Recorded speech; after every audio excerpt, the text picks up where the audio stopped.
Hey everyone, how are you all? I hope you must be doing great. This is me, Khan Rizwani. Welcome back to my channel. So many of you haven't subscribed yet. Please subscribe my channel.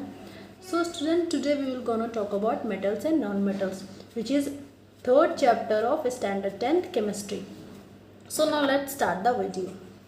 So student, as we have studied earlier about acid, bases and salt, जो कि student compound का classification है ये, ठीक है। Acid basis and salt जो हमने पढ़ा था वो कंपाउंड का क्लासिफिकेशन है। कैसे, आप देख लो। HCl है ना, जिसे हम हाइड्रोक्लोरिक एसिड बोलते हैं। तो आप देखो ना, H एक अलग एलिमेंट है जो हाइड्रोजन है। मैं यहाँ पर लिख देती हूँ हाइड्रोजन, ये एक अलग एलिमेंट है। क्लोरीन एक अलग एलिमेंट है, ठीक है। तो जब दो डिफरेंट एलिमेंट कंबाइन होते हैं या दो से ज़्यादा डिफरेंट एलिमेंट कंबाइन होते हैं तब कंपाउंड का फॉर्मेशन होता है। मतलब अब दो अलग अलग एलिमेंट, हाइड्रोजन अलग एलिमेंट है, क्लोरीन अलग एलिमेंट है, इन दोनों को आप कंबाइन कर दो तो आपको कंपाउंड मिलता है। तो कंपाउंड ही तो है हाइड्रोक्लोरिक एसिड। लेकिन कौन सा कंपाउंड है? एसिडिक कंपाउंड है, क्योंकि ये एसिड है। लाइकवाइज सोडियम हाइड्रोक्साइड, सोडियम देखो एक अलग एलिमेंट है। हाइड्रोक्साइड में देखो hydrogen is again a different element and oxygen is again a different element. तो यहाँ पर तीन डिफरेंट एलिमेंट मिल करके, मैंने बोला था ना, दो या दो से ज़्यादा डिफरेंट एलिमेंट मिल करके एक कंपाउंड बन गया। तो यही तो हुआ, और ये बेस है, बेसिक कंपाउंड है। तो यही तो हुआ। Acid basis and salt classification है किसका? कंपाउंड का। तो चलिए स्टूडेंट, अब हम जानते हैं मेटल्स एंड नॉन मेटल्स के बारे में। ये क्लासिफिकेशन है स्टूडेंट एलिमेंट्स का, ठीक है। आपने क्लास 9th में पढ़ा होगा, एलिमेंट्स कहते हैं किसी हैं कंपाउंड, किसी कहते हैं। मैं अपने वीडियो अपलोड कर दूंगी एटम्स चैप्टर में, मैटर्स चैप्टर में, आप वहाँ जा कर के एक्सेस कर सकते हैं। तो देखो स्टूडेंट, जब एलिमेंट की बात होती है ना, तो एलिमेंट को हम तीन कैटेगरी में डिवाइड करते हैं। सबसे पहला मेटल, या तो एलिमेंट मेटल होगा, या तो एलिमेंट नॉन मेटल होगा, या तो एलिमेंट मेटोलाइट्स होगा, मेटोलॉइड्स, ठीक है। अब देखो स्टूडेंट, पीरियोडिक टेबल का नाम आपने सुना होगा। अगर जो स्टूडेंट ने नाम नहीं सुना है, डोंट वरी, मैं आपको दिखा देती हूँ। आप अपने NCERT class 10th page number 86 आप निकाल के देखना। तो देखो ये पूरा पीरियोडिक टेबल है स्टूडेंट, और पूरी केमिस्ट्री सब्जेक्ट इस पीरियोडिक टेबल पर बेस्ड है। अब इसी पीरियोडिक टेबल में जितने भी एलिमेंट्स है ना, सब की स्टडी है केमिस्ट्री। ये एलिमेंट्स किससे बने, कहाँ से बने, क्या एटॉमिक नंबर है, क्या एटॉमिक साइज है, क्या प्रॉपर्टीज़ है, क्या केमिकल प्रॉपर्टीज़ है, क्या एक्सट्रैक्शन है, कैसे हम उस एलिमेंट को निकाल सकते हैं, बहुत सारी चीज़ें। पूरी केमिस्ट्री तो इस पर बेस्ड है। अब आप देख लो, ये पीरियोडिक टेबल है। ये जो आप कलर देख रहे हो, लिथियम से लेकर के ये सारा आपका मेटल्स है, ठीक है। और ये पिंक कलर आपका मेटोलाइट्स है, देखो यहाँ मेंशन किया है। और दिस साइड सारा नॉन मेटल है, और ये भी मेटल है। मतलब हमने देखा कि पीरियोडिक टेबल में ये जो सारे एलिमेंट्स प्रेजेंट हैं, इनको तीन कैटेगरी में डिवाइड किया गया है। Number first metal, second मेटोलाइट्स and third non metals, ठीक है। और आप देखो ना स्टूडेंट, इसमें मोस्ट ऑफ द एलिमेंट क्या है? मेटल से तो है, सबसे ज़्यादा इसमें मेटल्स है ना। देख लो मेटल्स का कलर कौन सा है, लाइट ग्रीन, सबसे ज़्यादा इसमें मेटल्स है। और आपको एक बात बताऊं, आप जब क्लास 11th में जाओगे, आपको इसमें से सारे जो ग्रुप नंबर है ना, देखो ये लिथोनॉइड्स, ये ग्रुप, इस ग्रुप, ये सब का एक पर्टिकुलर चैप्टर आपको पढ़ना पड़ेगा, और 12th में भी आपको पढ़ना पड़ेगा। तो 10th में फ़िलहाल हम सिर्फ एलिमेंट्स का क्लासिफिकेशन जानेंगे, जो कि मेटल, नॉन मेटल और मेटोलाइट्स में डिवाइडेड है। तो चलिए स्टूडेंट आगे बढ़ते हैं। अब किसी भी चैप्टर को स्टार्ट करने से पहले स्टूडेंट आपको ये नॉलेज होना चाहिए कि हम चैप्टर किस सब्जेक्ट के बारे में पढ़ रहे हैं, मतलब किस टॉपिक के बारे में पढ़ रहे हैं, और उस चैप्टर में हमें पढ़ना क्या क्या है। ऐसे बहुत आसान हो जाता है उस चैप्टर को समझने में। तो देखो स्टूडेंट, हम इस चैप्टर में पहले तो मेटल्स और नॉन मेटल का प्रॉपर डेफिनेशन समझेंगे, उसके बाद हम इनकी फिजिकल प्रॉपर्टीज़ जानेंगे। मतलब हम किसी भी मेटल को देख करके बता दें कि ये, किसी भी एलिमेंट को देख कर बता दें कि ये मेटल है, ये नॉन मेटल है। और फिर उसका हम केमिकल प्रॉपर्टीज़ जानेंगे मेटल्स और नॉन मेटल्स का। फिर रिएक्टिविटी सीरीज़ पढ़ना है, एक्वा रीजा पढ़ना है। एक्वा रीजा बेसिकली ये रॉयल वाटर होता है। क्या होता है सब वीडियो में डिस्कस करूँगी नेक्स्ट वीडियो में। मेटल्स एंड नॉन मेटल्स के बीच में अगर रिएक्शन करा दो तो क्या होता है, ionic bond formation. Occurrence of metals, metals कैसे ऑकर होते हैं। एक्सट्रैक्शन ऑफ मेटल्स, मेटल्स को कैसे एक्सट्रैक्ट किया जाता है, निकाला कैसे जाता है अर्थ के क्रस्ट से।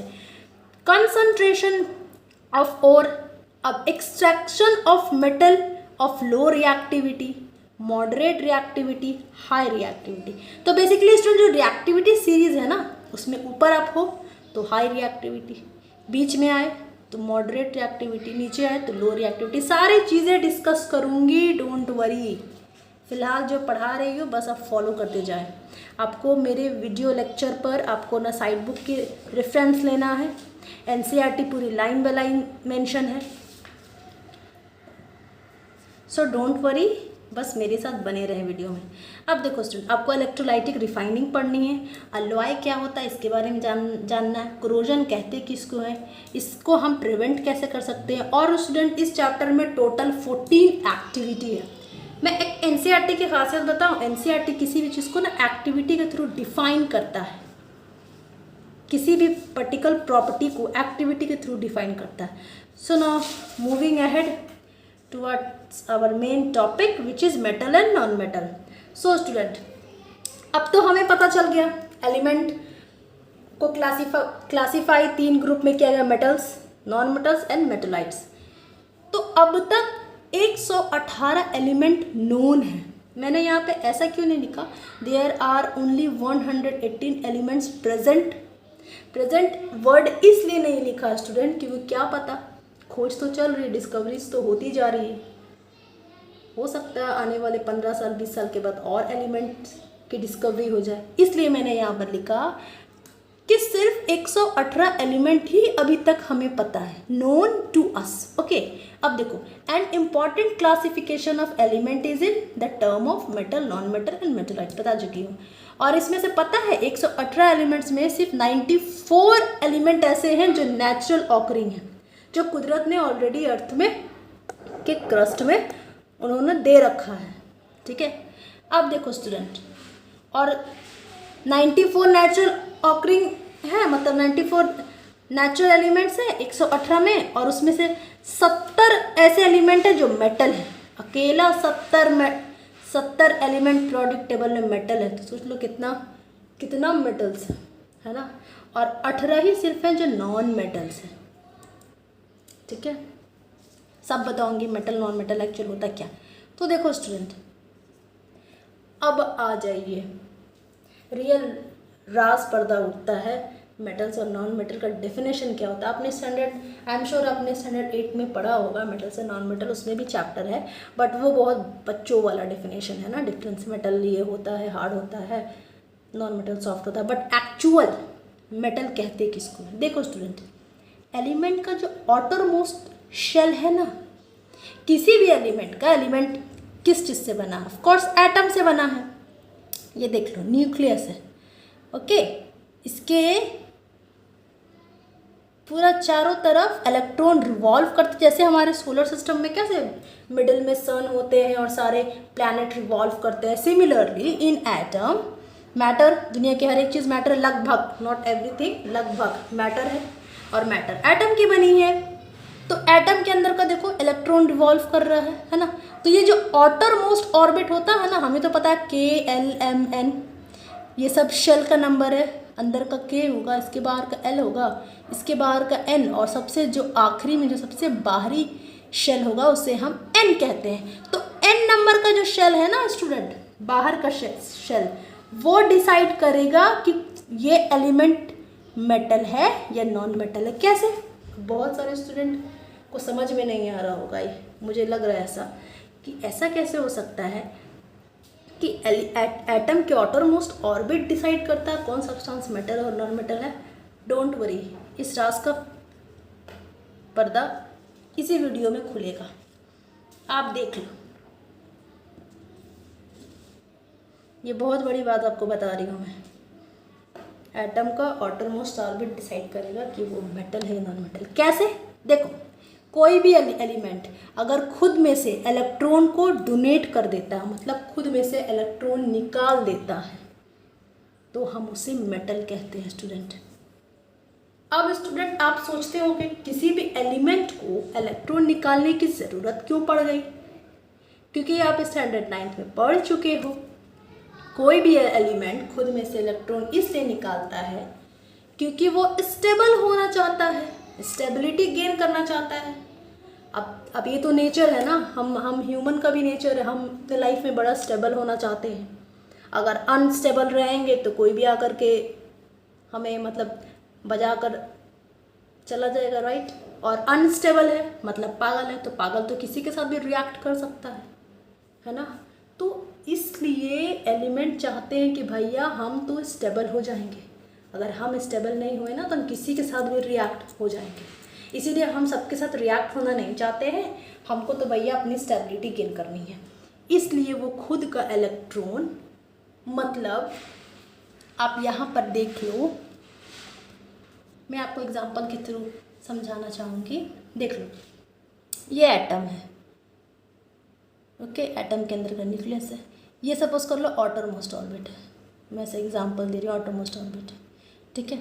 आप चलो मैं एक अच्छा सा आपको एग्जांपल देती हूँ, आप सोडियम का एग्जांपल ले लो।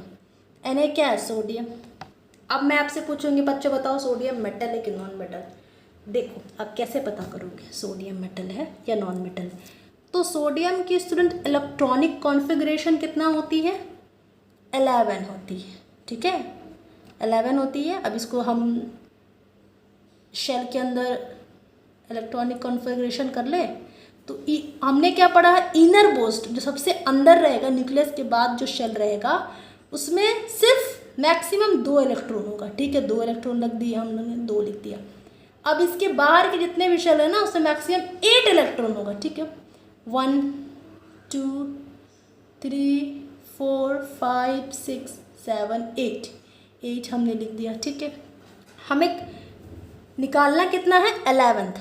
हो कितना गया स्टूडेंट? 8 + 2 10 हो गया ना, एक और चाहिए, ठीक है, एक और बाहर के आउटरमोस्ट ऑर्बिट में एक रख देते हैं। अब बताओ स्टूडेंट, क्या ये स्टेबल है? नहीं, ये स्टेबल नहीं है, क्योंकि रूल कहता है कि आउटरमोस्ट, इनर मोस्ट, सबसे अंदर में 2 इलेक्ट्रॉन होना चाहिए और सबसे बाहर वाले आउटरमोस्ट शेल में आपको 8 इलेक्ट्रॉन होना चाहिए, है ना। तो आउटरमोस्ट ऑर्बिट में तो हमें 1 मिल रहा है, तो ये तो अनस्टेबल एलिमेंट हो गया। तो अब ये सोडियम एलिमेंट या सोडियम एटम खुद को स्टेबल करने के लिए क्या करेगा स्टूडेंट? इसको आउटरमोस्ट में 8 ही इलेक्ट्रॉन चाहिए, ना 7 ना 6 ना 1। तो ये क्या करेगा? खुद का 1 इलेक्ट्रॉन किसी को दे देगा, ठीक है। सोडियम बोलेंगे कि भाई साहब आप आओ और मुझ में से 1 इलेक्ट्रॉन ले लो, मतलब मैं तो आपको ऑफर कर रहा हूँ, आप मुझ में से 1 इलेक्ट्रॉन ले लो। तो ये 1 इलेक्ट्रॉन किसी को दे दिया। अब इसके पास आउटरमोस्ट ऑर्बिट में 8 इलेक्ट्रॉन रह गए। आप ये समझ रहे हो ना स्टूडेंट? देखो ना, ये 11th है, 2 8 हो गया और आउटरमोस्ट में 1 रखा। अब ये आउटरमोस्ट का 1 इलेक्ट्रॉन चला गया, अब कितना बच गया आउटरमोस्ट ऑर्बिट में? 8 बच गया ना। तो अभी तो स्टेबल हो गया, क्योंकि यही तो रूल कहता है आउटरमोस्ट में 8 इलेक्ट्रॉन होना चाहिए, स्टेबल हो गया, राइट। तो हुआ क्या स्टूडेंट? ये अपने में से 1 इलेक्ट्रॉन डोनेट कर दिया, किसी को दे दिया। अब किसको देगा? उठाकर कहीं भी डाल तो नहीं देगा, सामने वाला जो है जिससे वो रिएक्ट हो रहा उसको दे देगा, ठीक है। तो इलेक्ट्रॉन दे दिया मतलब इलेक्ट्रॉन डोनेट कर दिया। तो यही तो मेटल की डेफिनेशन है student, those element which are electron donor. इसने इलेक्ट्रॉन डोनेट कर दिया, मतलब सोडियम क्या हो गया? Metal. Sodium is a metal. Definition आपका हो गया क्लियर। लेकिन क्या अब हर एलिमेंट का हमको इलेक्ट्रॉनिक कॉन्फ़िगरेशन निकालो, फिर उसका पता करो वैलेंसी कितना है? वैलेंसी तो यही है ना, मतलब किसी भी एलिमेंट को स्टेबल होने के लिए कितना इलेक्ट्रॉन चाहिए, इसको स्टेबल होने के लिए कितना इलेक्ट्रॉन चाहिए, 1 इलेक्ट्रॉन चाहिए, मतलब 1 इलेक्ट्रॉन का डोनेशन कर दिया तो इसकी वैलेंसी तो 1 हो गई ना। तो ऐसा नहीं है, आप बहुत सारे आप इसको देख करके भी पता कर सकते हो मेटल को कि ये मेटल है, ये नॉन मेटल, सब डिस्कस करूँगी, डोंट वरी, बस वीडियो में बने रहे। तो देखो स्टूडेंट, इलेक्ट्रॉन का डोनेट हो गया। अब जैसे ही सोडियम ने इलेक्ट्रॉन किसी को दे दिया, मतलब अपने में से एक नेगेटिविटी निकाल दी, क्योंकि इलेक्ट्रॉन का तो चार्ज ही होता है माइनस ना, माइनस मतलब नेगेटिव है, नेगेटिव आयन से, ठीक है। एक नेगेटिविटी अगर आप अपने में से निकाल दो तो आप तो अच्छे इंसान हो गए, मतलब आप तो बड़ा पॉजिटिव इंसान हो गए। तो मतलब सोडियम में जब एक इलेक्ट्रॉन बाहर निकाल दिया खुद में से, तो सोडियम प्लस चार्ज गेन हो जाता, मतलब ये बड़ा पॉजिटिव इंसान हो जाता है ना। तो इसीलिए क्या हुआ यहाँ पे स्टूडेंट, सोडियम ने एक इलेक्ट्रॉन डोनेट कर दिया तो पॉजिटिव आयन हो गया, पॉजिटिव आयन हो गया, इसीलिए हमने कहा इलेक्ट्रो पॉजिटिव है ये, क्योंकि इलेक्ट्रॉन निकाल करके पॉजिटिव हो गया। देखो टिप्स बता रही हूँ याद करने का, इलेक्ट्रॉन निकाल करके पॉजिटिव हो गया तो इलेक्ट्रो पॉजिटिव हो गया, है ना। एग्जाम्पल देख लो, copper, iron, gold, silver, aluminium, sodium, ये सारे मेटल्स हैं।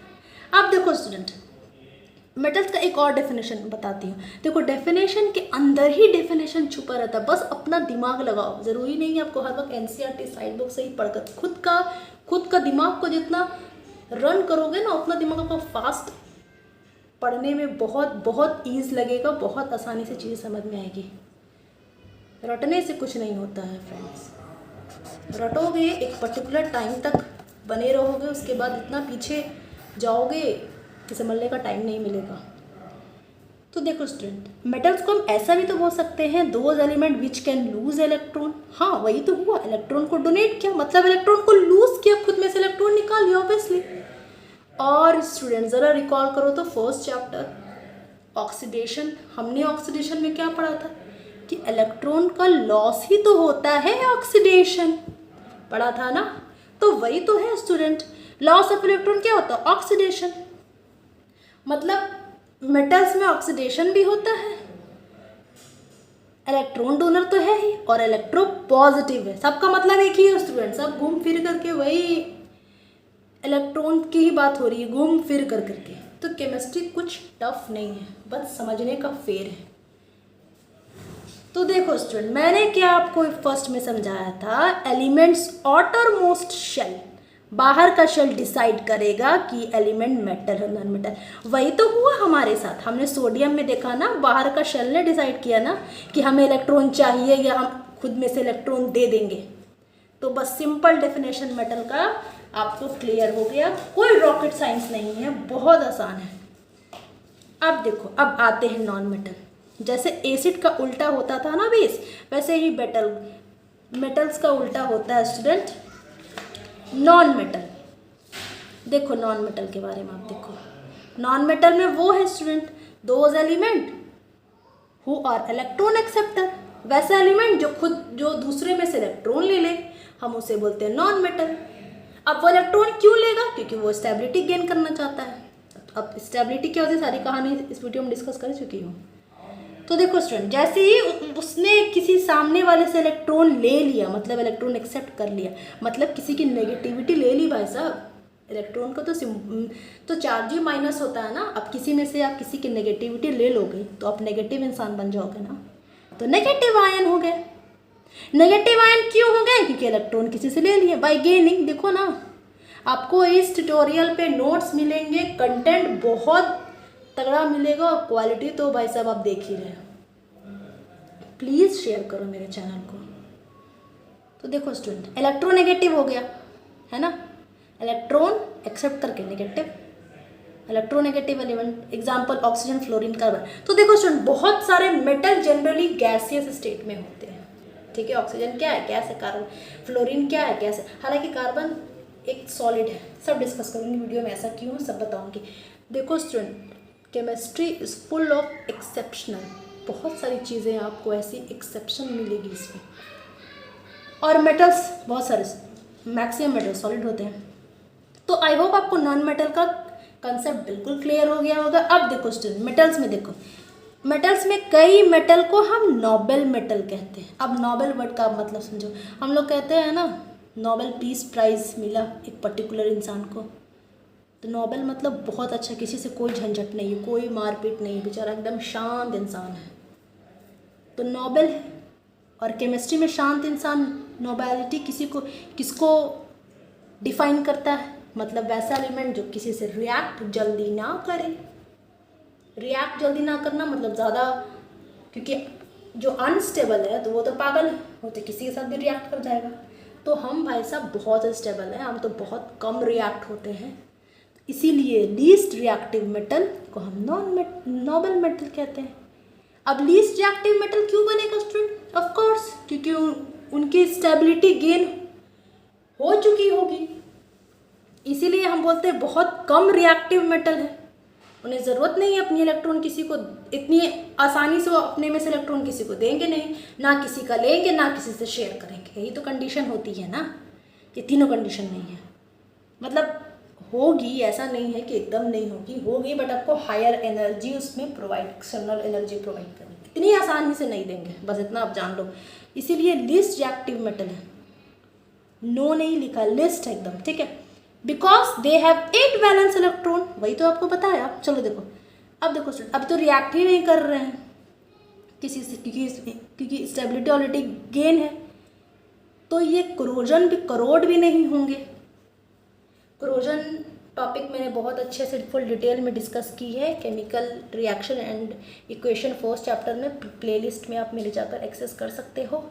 तो देखो स्टूडेंट, करोजन मतलब मेटल का सड़ना, मतलब मेटल को कोई खा ले तो हम बोलते हैं हमारा मेटल क्रोड हो गया। जैसे आयरन रस्ट होता है ना, आयरन पे रस्ट लग गया, जंग लग गया, मतलब वो बेसिकली क्रोड हो गया है ना। तो जब मेटल रिएक्ट ही नहीं करेगा भाई साहब, तो क्रोड कैसे होगा? मतलब कोई भी मेटल अगर क्रोड होता है तो ऑक्सीजन के प्रेजेंस में हो, तो ऑक्सीजन का मॉलिक्यूल उस पर आकर चिपक कर बैठ जाता है और वो धीरे धीरे केमिकली रिएक्ट होने लगता है।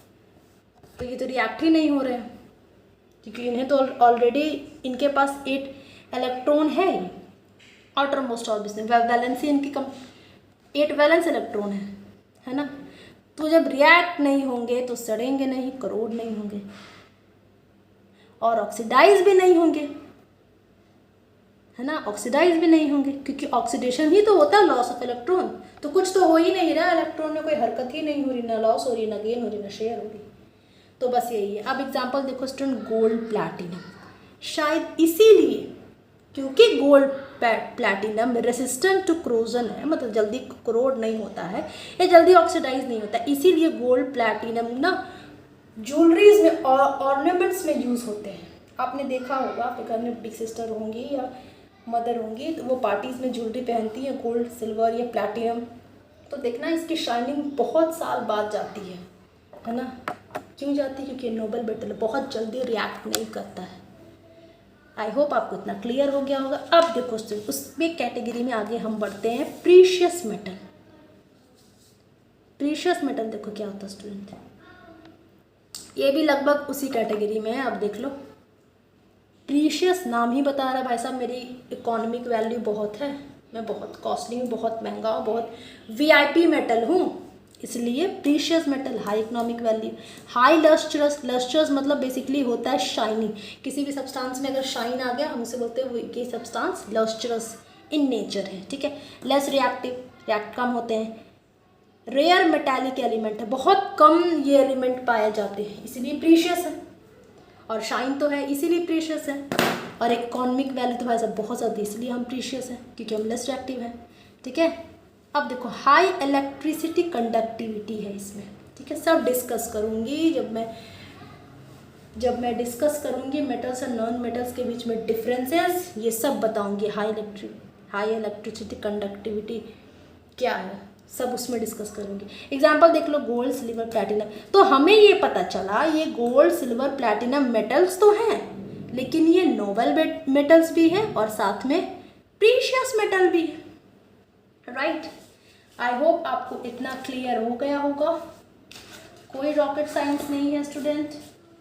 मैं अपने अपकमिंग वीडियो में सारी एक्टिविटीज़, टोटल एनसीईआरटी की एक्टिविटीज़ डिस्कस करूँगी, इंटेक्स क्वेश्चन डिस्कस करूँगी, along with that exercise question discuss करूँगी। बिल्कुल लाइन बाय लाइन आपको समझ में आ जाएगा। ये चैप्टर की वीडियो, इस चैप्टर को मैं बहुत सारे वीडियो में डिवाइड करूँगी क्योंकि चैप्टर बड़ा है और एक वीडियो में इतना पॉसिबल है नहीं। आई होप आपको इतना क्लियर समझ में आ गया होगा। Thank you for watching my video. Thank you so much and please share it as many as you can. God bless you all.